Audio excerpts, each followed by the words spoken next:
રમણા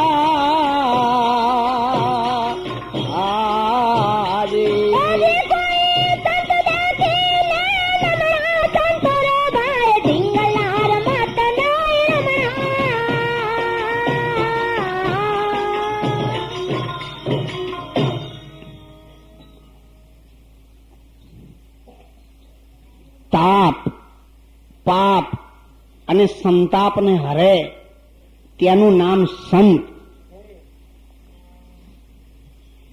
જેની વાણીમાં અમૃત ઝરી રહ્યું છે, જેની દ્રષ્ટિમાં અખંડ બ્રહ્માકાર જેની વર્તી થઈ ગયેલી છે,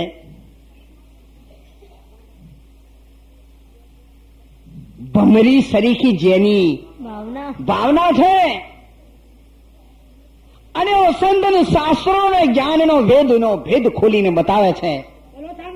મહારાજ કી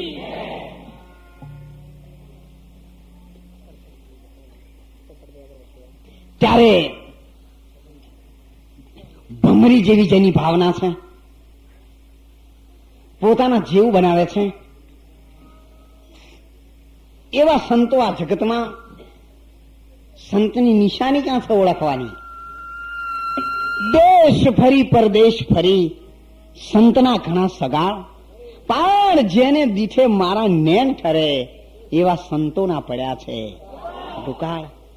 ત્યારે કહ્યું છે, નેણ અને વેણ જેના પલટાયેલા હોય, જેને અખંડ એક જ ધારી વાણી ભગવાનના નામની આવે છે, જેની વાણીમાં કોઈ દોષ નથી, જેના નેણુમાં આ જગતમાં ઈશ્વરના રૂપ સિવાય કંઈ દેખાતું નથી. 8 પોર 64 ઘડી રહે સુરતા લગાય.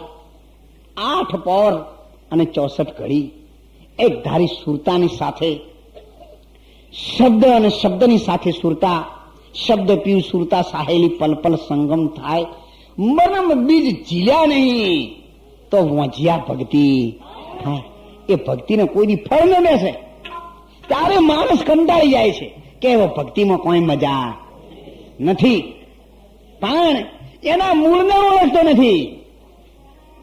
ચડ્યો પણ ચાખ્યો નહીં, હોશ રહી મનમાય, હોશ ન રાખીએ મન में सतगुरु है प्रगट देव, तन मन धन सब ले चलो और કરો સંતો કી સેવ. અને એવી ભૂમિકાઓ પર જેને પોતાના જાતને લઈ ગયા છે, એ માણસને ગમે ત્યારે ગમે તેટલો પડેલો વરસાદ, નીચે તળાવની અંદર સરોવરની અંદર પાણી ભેગું થાય છે. નમ્રતા કો સૌ કોરી છે, નમ્રતાને બહુમાન, નમ્રતાને બહુમાન, સાગરને નદીઓ ભજે, છોડી દે ઊંચા સ્થાન. એટલે જેને જગતમાં પોતાના અંદરથી મોટાઈ છોડી દીધી છે, અહંકાર છોડી દીધો છે, નાત જાતનો જેને ભેદ છોડી દીધો છે, એકવાર વાણીઓનો સંગ જ્યારે દ્વારિકાધીશના દર્શન એવો એક ગરીબ માણસ આવીને કહે છે કે ભાઈ, તમે બધા ખૂબ સજ્જન અને સારા માણસો દેખાવ છો, તમે ક્યાં જાઓ છો?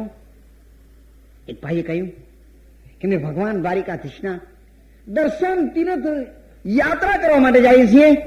ત્યારે દોડીને આવ્યો કે ભાઈ, મારા નાથના શરણોમાં મારો ગરીબનો તમે ટકો લઈ જઈશો? ઓલા ભાઈએ પૂછ્યું, તું કોણ છે? એને કહ્યું કે ભઈલા, હું હરિજન છું. અભડાઈ દે જેમ વેચી કાઢ્યો હોય.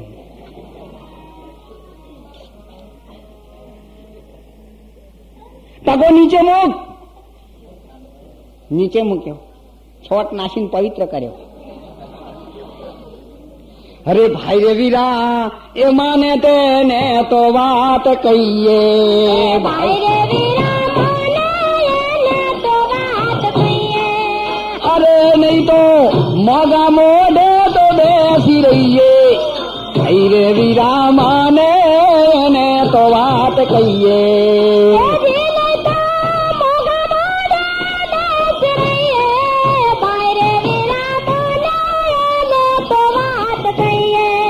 કુદરતી મરે એને દોઢું કહેવાય છે, તાણે તો હરિજાન કહીએ. કુદરતી મરે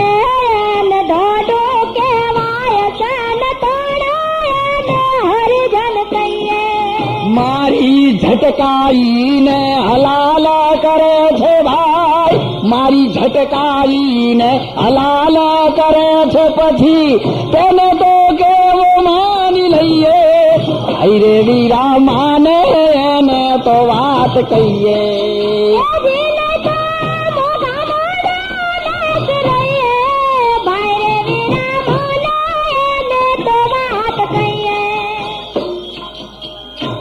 સંતોએ કહ્યું છે જો કદાચ કુદરતી કોઈ મરી જાય ઢોર એને તાણે તો આપણે જુદા જુદા શબ્દોથી લોકો કહીએ, બાણા પરોને મારી ઝટકાઈને માતાની આગળ માતાજીનો ઉપવાસ કરે, બાધા રાખે અને માતાના મઢમાં જઈએ, બાધા કરે તારે બોકડો ચડાવે અને એના હાડકા નિવેદમાં ધરીએ, ભાઈ રે વીરા મોને એને તો વાત. હવે આ માતા અહીંયા ઉભી રહે, એક એક્સિડન્ટ થયો તો તમે કોઈ દાડો કેવું ઉભા રહ્યા? કૂતરા કે ભૂંડનો એક્સિડન્ટ થયો તમે કોઈ દાડો રાજી થઈને ખાવા બેઠા જોડી? ભલે દાળ ભાત ખાવ પણ બેઠા છો કે ના ગંદુ છે? માતાને તો કશું લાગતું જ નહીં હોય, માતા તો તમારાથી ઉતરેલી આઈટમ હશે. તો બિચારાને ગંદા ઢોરા લઈ જઈને એની આગળ મારી નાખે. સંતોએ કહે કે મુરાદ સમાજ કોઈ બ્રાહ્મણ, કોઈ વાણિયા, કોઈ સૈયદ ને કોઈ શેખ જ્ઞાની કરીને ઓળખો તો આત્મા સૌમાં, અજ્ઞાની ના મને જુદા, માતા સૌને સરખા ગણે છે. ભાઈ ભલે તમારે જેમ કરવું હોય તેમ કરો, પણ મારો આટલો ટકો તો તમે લઈ જાઓ. છોટ નાખીને લઈ લીધો છે ડરતો ડરતો.